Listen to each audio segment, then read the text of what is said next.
Hello, everyone. My name is Irma Pushkarevic. I am graphic designer and educator. To address the theme of this year's conference, I decided to share with you a preliminary research, the image of type, the wonders of multiscript typography.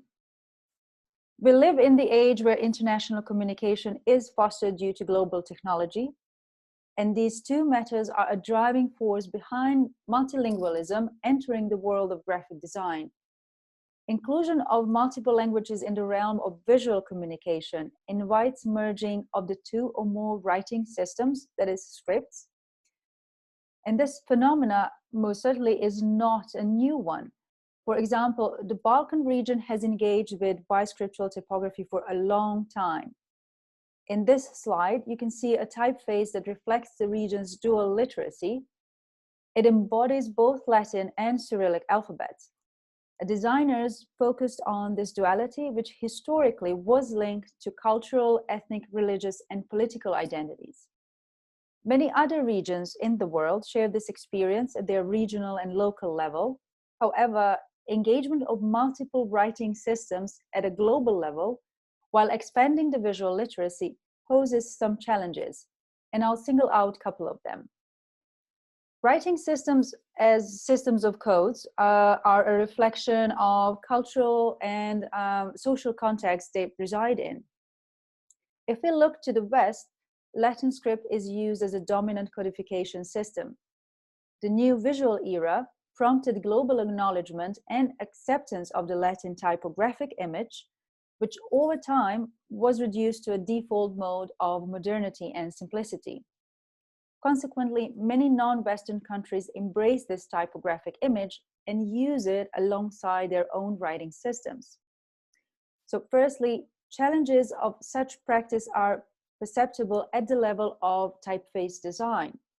Namely, writing systems that have developed in different environments require a different design approach. Brezina comments that adaptation of letterforms to technologies may be a straightforward act for some scripts and a challenging one for others. In this slide, we can observe the application of two scripts. However, what we read from this typographic image is the appropriation of the local Arabic script to Latin one, and that causes distortions and loss of the authentic character. And let us briefly stay on Arabic script as an example. In terms of typography, Arabic script behaves differently than Latin. In the words of Sina Fakour, in Arabic script, letter attachments are not simple reunion of two graphemes. The attachment results in the change of the shape of the letter. The form of the letter varies based on the previous and the next letter it is attached to. So superficial treatment of translating one visual language to another means that the whole endeavor remains truncated and insignificant, as Arheim notes, adding visual noise to the communication channels. Secondly, challenges of multiscript typography are observable at the level of applying typefaces in graphic design narratives. Graphic design is a vibrant semiotic playground. It thrives on meaning making through diversity of visual percepts in a form of photography, illustration, but most of all, typography. Because visual percepts are linked to reality and our reality is changing, we are witnessing typographic transformations as it seeks to reflect the transcultural dialogue.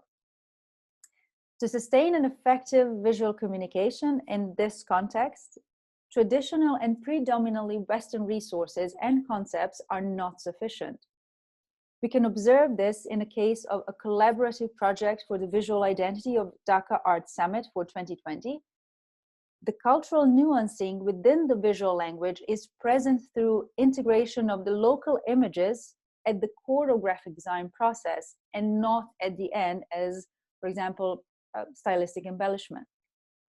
In such visual space, coexistence of scripts reflects cultural cohabitation.